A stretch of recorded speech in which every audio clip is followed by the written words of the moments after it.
ازيك يا استاذ؟ ازاي حضرتك عامل ايه؟ الحمد لله. طيب عايزين نتعرف على حضرتك. بسم الله الرحمن الرحيم. انا زياد هاني. ايوه. منشد ديني ومبتهل من محافظة الشرقية. الحمد لله، يعني بحمد ربنا ان ربنا وفقني الحمد لله، وحصلت على لسان اصول دين، قسم دعوة وثقافة اسلامية، تقدير عام جيد.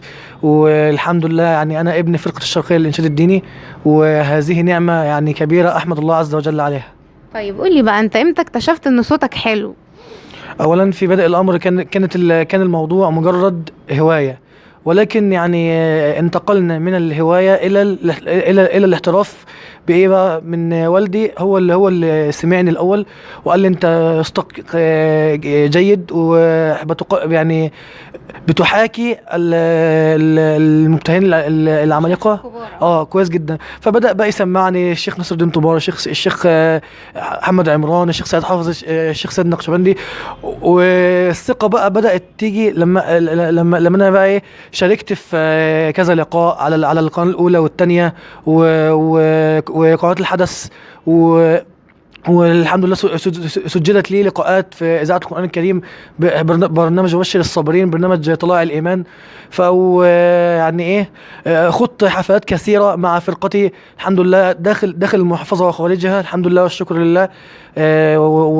والحمد لله، ومن هنا تحولت الموهبه الى احتراف. اللي وجهت الموهبة بتاعتك دي للابتهال، يعني مش مثلا وجهتها لشيء غير كده؟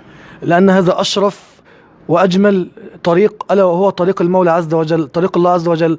وأنا يعني في بدء الأمر كان طريقي متجه للغناء، ولكن يعني الحمد لله ربنا وفقني، وباقتراح والدي طبعا. أنا موفق بسبب اختيارات والدي. دايما في كل في كل أغنية، في كل ابتهالاتي، دايما أنا والدي يعني هو يعني الظهر والسند والأساس. طب انت ما عرفتناش يعني برضو امتى اكتشفت الموهبة بتاعتك دي؟ كان عندك كام سنة؟ ويعني بالظبط يعني حضرتك 8 سنين ما بالظبط شاء كده. الله. طيب مين غير والدك بيدعمك؟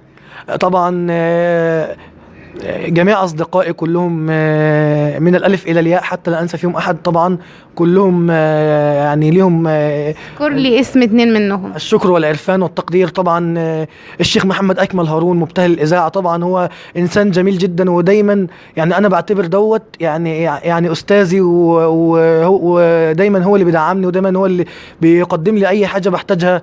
والشيخ محمد أيمن دهشوري، الشهير بمحمد القناوي، طبعا يعني ما شاء الله عليه في الالتهاب ما شاء الله.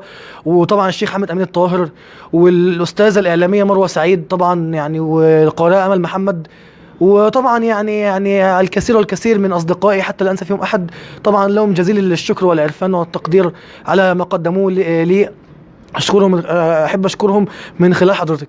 تمام. طب قولي بقى، انت نفسك تحقق ايه قدام ان شاء الله، او ايه هدفك المستقبلي؟ انا حلم عمري ان انا ابقى انسان ناجح في الحياه، وان انا ابقى صوتي يوصل لكل العالم، وان انا ابقى مبتهل في الاذاعه. وان شاء الله يعني اقولها يعني امام كل الجميع. انا ان شاء الله باذن الله يا رب. هفضل ورا حلمي واحققه لحد ما العالم كله يصدقه باذن الله. ان شاء الله. طيب هتسمعنا ايه بقى بما ان انت شجعتني بكلامك الحلو ده؟ ان شاء الله باذن الله، الهي ان يكن ذنبي عظيم، الشيخ محمد عمران. تمام، اتفضل. إلهي إلهي إن يكن ذنبي عظيما، إلهي إلهي إن يكن ذنبي عظيما، فعفوك يا إله الكون أعظم. فممن أرتجي مولاي عطفا، فممن أرتجي مولاي عطفا، تركت الناس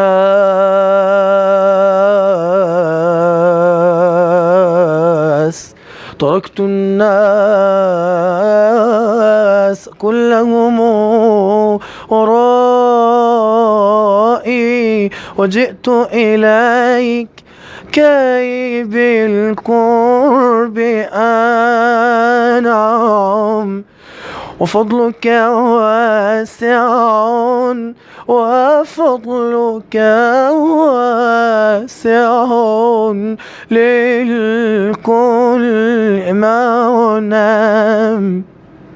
تمام، بسم الله ما شاء الله عليك. شكرا بجد، احنا بنشكرك على اللقاء الجميل ده، ويا رب مصر تكون دايما بخير وتحقق كل احلامك يا رب. انا احب اشكر كل اللي بيدعموني، ويعني بقول لهم انا ان شاء الله، يعني ان شاء الله عمري ما اخذلكم، وان شاء الله يعني اتمنى اكون عند حسن ظنكم باذن الله ان شاء الله، وربنا يكرمكم يا رب ويوفقنا جميعا يا رب، اللهم امين.